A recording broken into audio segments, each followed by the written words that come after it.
Hi everyone, and welcome to a new episode of Businessroom podcast. Today we are at the PRAO conference here in Timișoara, and next to me is a very special guest.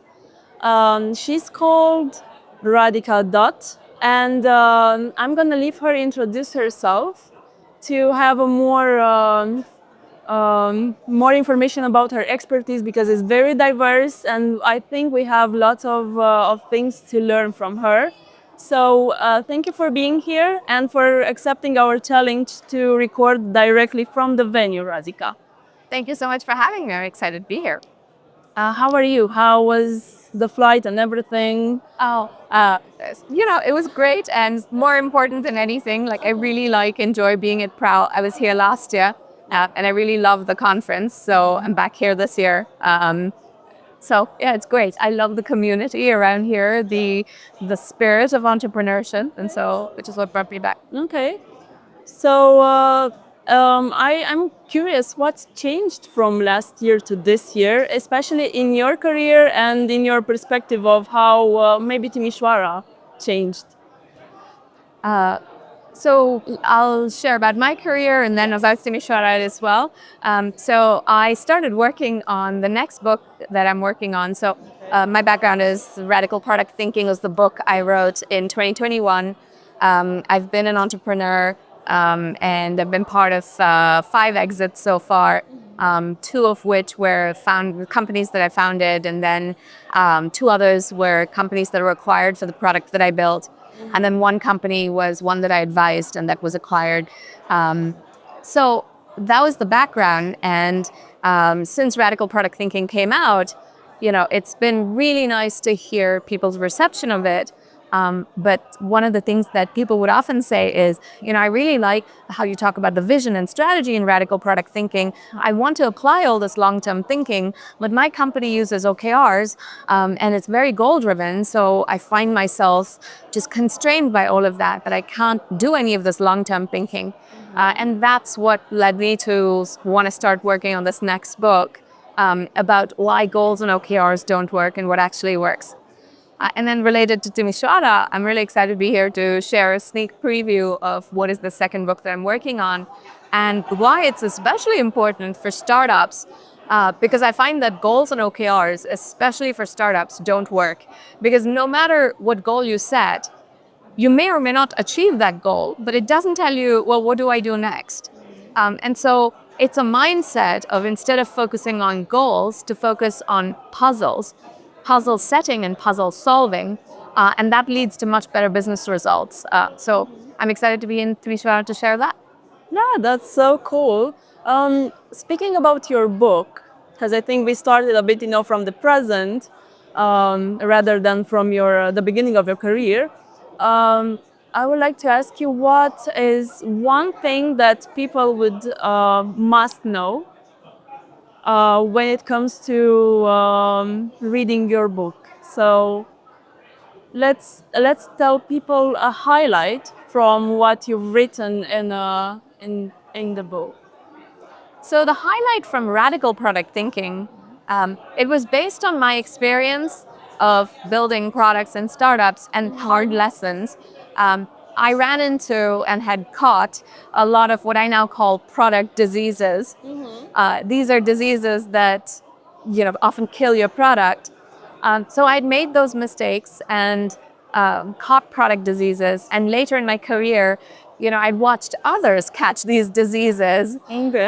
And so the burning question for me at the time was, are we all doomed to just having to learn from the cycle of just trial and error? Or is there a better way? Can we create a framework that very systematically helps people translate vision into everyday activities? And so that's the highlight of Radical Product Thinking. It's a methodology, a step-by-step process for translating vision into everyday activities so that we can avoid these product diseases. Okay. But what do you think are the things startups should know about product development in general? What are the mistakes they are doing, and how can we encounter them in order for startups not to do them anymore? So I'll share some of the biggest product diseases that I have come across and that I've experienced and made those mistakes, right? The one of the biggest ones is the disease I call pivotitis. So pivotitis happens when we're switching from one shiny idea to the next. And what happens with that is your team feels this whiplash effect that one day you're doing this, another day you're doing something else. And you keep doing that, you keep pivoting, and you run out of money and momentum. And despite all the Silicon Valley mantras, just keep iterating until you find product market fit, or just keep pivoting until you find product market fit. That's not reality. The reality is you have 2 to 3 pivots before you run out of money or momentum. And this is what I found from my own experience. And so how do you avoid this? It's by having a very clear vision, a very clear strategy. It doesn't mean you don't pivot, but when you pivot, you do it with gravitas. You do it with knowing, here's what I wrote in my vision, here is what I understood is incorrect. Like, your vision, when it's very clear about the problem statement, you say, whose problem am I trying to solve? What is their problem? Why do I need to solve this problem? Because maybe I don't. And then you talk about what is the world we envision, and finally, how my product is going to create this world. When you have such a detailed vision, if you need to pivot, you can point to it and say, I was wrong about this thing. I learned, something new by testing something out. And therefore, I'm going to pivot in this way. Now your team doesn't feel whiplash that, you're just sort of wildly pivoting. It's very clear. But there are other such product diseases. One is hero syndrome, where we don't have a clear vision.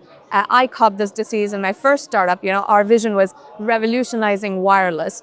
What did it even mean? Like 25 years later, that was one big mistake. So I've learned from those mistakes, and then also learned from the successes about what actually works. Okay. And can you give us a glimpse of maybe a startup or company that had a really big success based on um, the information that you presented us, or something that surprised you throughout your career? Um, What I find really satisfying about my career is, being able to lead teams with clarity. I've realized, a lot of it just sort of came to me because I was doing intuitively, but I realized that it is not that common that it happens, that this sort of clarity and being able to communicate vision and strategy with clarity, that it's really something that bonds a team. We often think about, team bonding as, oh, we're going to do these activities together.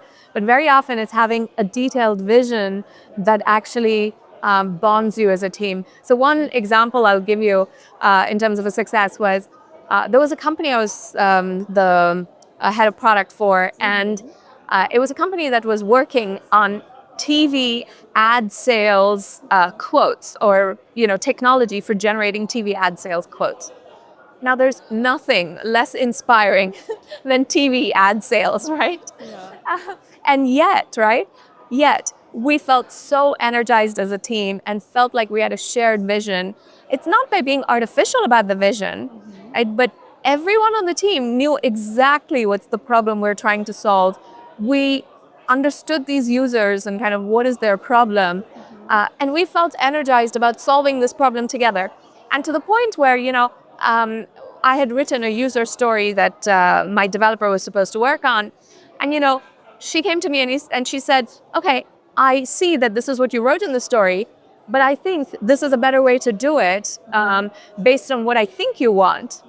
And I looked at what she said and I was like, yes, you're exactly right. That, when you can communicate your vision and strategy so well that your developer is correcting you, then, like you can be satisfied with like the clarity you're giving your team. I'm curious, where do you think the product development area meets the organizational culture of a company? Because I feel like what you've said touches a bit the people and culture department, or how the whole company is based in terms of vision, mission, objectives, and everything. And I'm curious if there are any touching points in these areas. I think you're very right that it's all related to company culture. But one thing I've found is you have to engineer the company culture very, very deliberately. And yes, having clarity of vision is important, but it's not the only thing. So here is a thought in terms of how do you generate this company culture very systematically. So one of the things that I've been working on, and this is going to be in the next book, is this framework and a thought process for how do you shift from goals and goal setting to a mindset of puzzles and puzzle setting and puzzle solving. So first of all, even when I look at the difference, and our listeners can try this with us live right now. Yeah.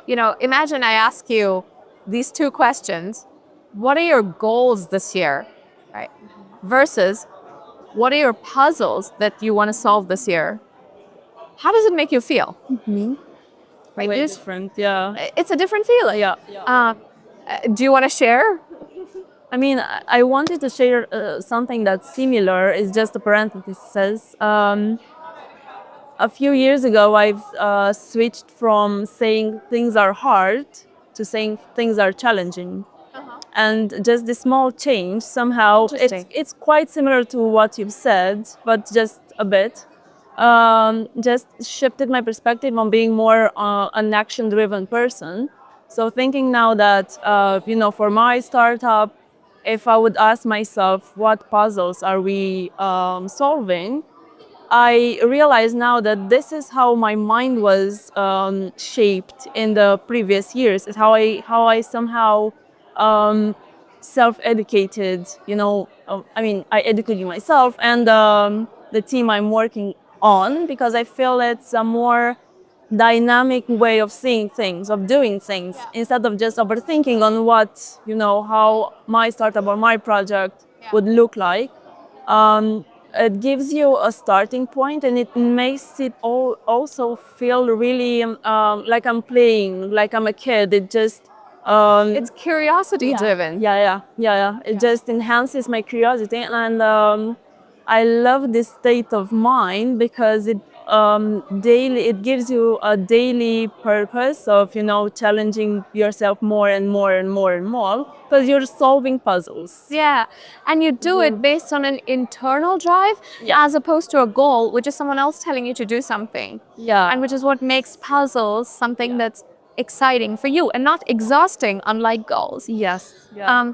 And so, one of the things that I've found, in fact, is there are some leaders who, like you, would say they just intuitively had this puzzle mindset, but it's not common. And that's the thing. Like, because in the corporate world, you hear the words goal setting and goals all the time. You don't hear the word puzzles because it feels like, am I sending my people off to the playground, come back when you're done solving puzzles? And so this is a framework to help leaders see that it's not just about go off to the playground and come back when you're done, but rather it's very systematic and it's about setting puzzles and creating clarity for the whole team on what is the puzzle we're setting out to solve. And then in terms of solving the puzzle, it answers three questions, which is whenever you attempt something at the puzzle, you say, how well did it work? Yeah. Right? You might have a hypothesis or something in mind that why did you try that and how well did it work, right? The second question is, what did we learn from that? So it's not just, a whole bunch of metrics that you regurgitate, but rather you look at the metrics and the data and you say, what did I learn from that? What did I figure out? You're playing detective. And then the last question is, based on how well it worked and what have we learned, what will we try next? And when I say what will we try next, I tell teams, don't just think about optimization. Rather, think about the question as, if I gave you a magic wand, what would you ask for? And so this really opens up creative mindsets, and it's not just a task focus of goals, it's this creative problem solving that uses your whole brain. Because when you ask the question, how well did it work? It's your left brain. It's thinking about the analytics of how well did it work. And then what did we learn? And telling the story is the right brain. And then what will you try next if I give you a magic wand is again the right brain. So you're using your whole brain in being able to problem solve. And I will also want to add a bit on what you're saying, because I feel like when we are saying the word goal, we seeing or I'm not necessarily doing that, but I've seen people that are thinking goals equals responsibilities, equals chores.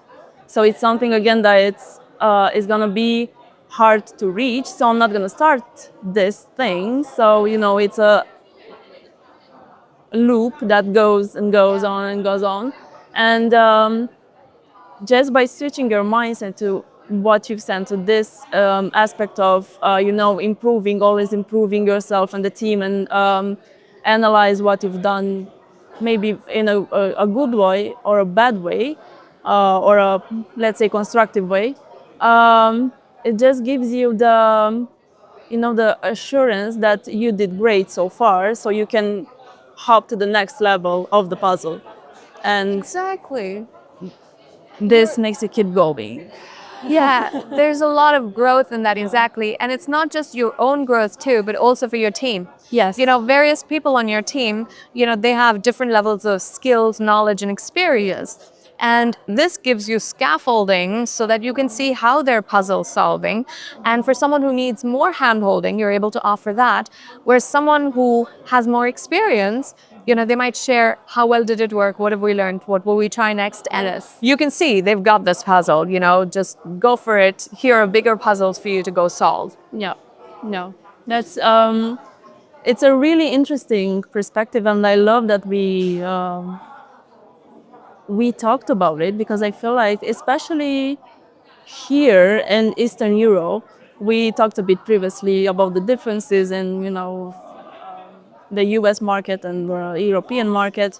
I feel like here we need to listen to this subject more often, like on a daily basis, because we as a structure, we are structured a bit different.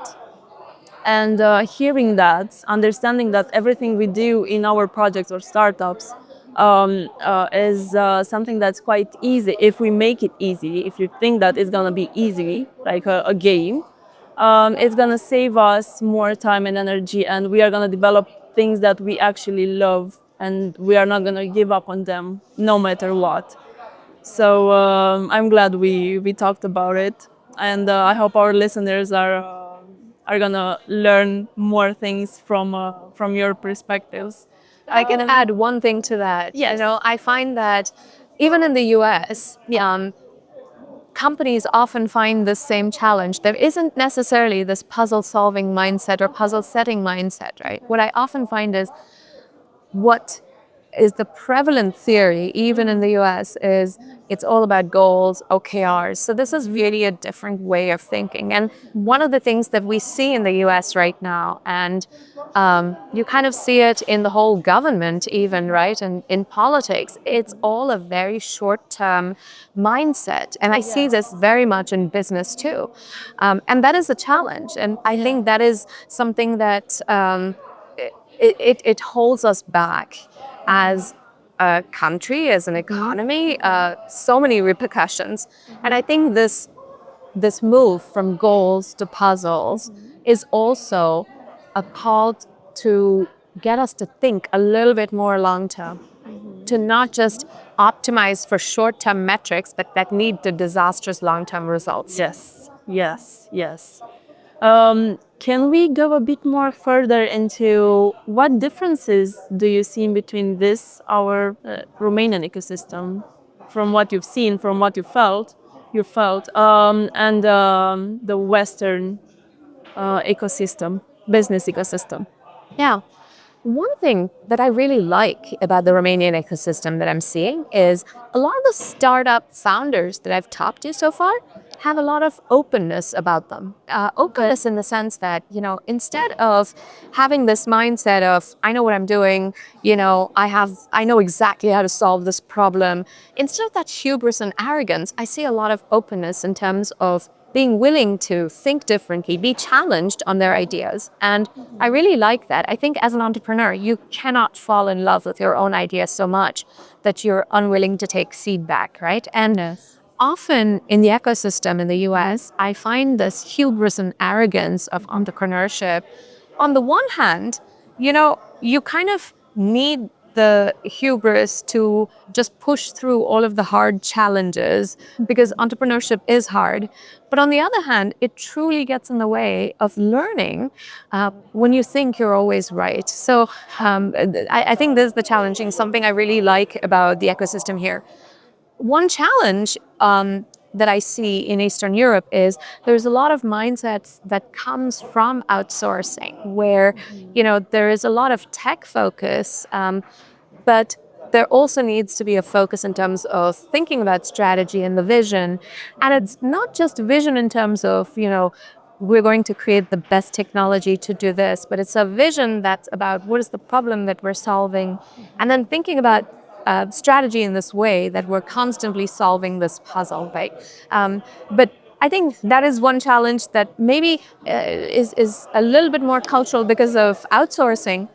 But it's not to say that I don't see some of the same challenges in the US too. So from that perspective, it's similar, but maybe a little bit exasperated here sometimes.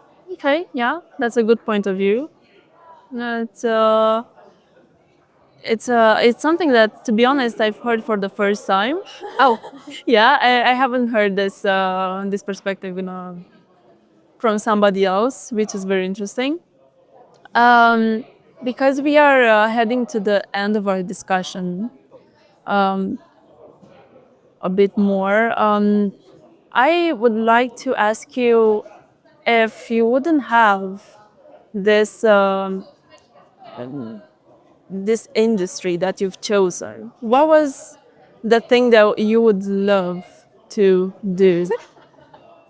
I- if if I weren't working another day in my life, what would I do? I would learn languages. So Okay, yeah. I speak a few languages, and what I find so fascinating about languages is that it's a portal to understanding people and cultures and building more meaningful relationships when you can speak someone's language. Um, so yeah, I look at, so I speak Italian, for example, and when we go to Italy, Yes. they usually can't tell that I'm not Italian. And so when I speak in Italian, it completely changes, the kind of interactions that you have, and in a coffee shop that you're so welcomed, and it's a different feeling altogether. So that's what I would do. I would learn more languages. And how many languages do you speak? Is I speak 9 languages. 9 languages. That's impressive. It's my congratulations for the endurance that you have, because you need to have to be persistent in your um, learning process. Well, I think you have to be willing to make lots of mistakes and feel stupid because you say something and it turns out like, oh, whoops, that means something else. And I think this is a bit related to the business world as well. To you need to understand where you need to make yourself look like a fool, Yeah, just true. so you can grow from that point. It's so true. Like you have to be willing to be insecure to be able to grow. And it's so true. Like what you said about learning and asking those stupid questions when we're doing customer interviews. If we come in with the attitude that I know what you need versus I genuinely don't know your workflow and what do you do? Just wanting to watch them at their desk out of curiosity. Okay. One last question before we are heading to the challenge.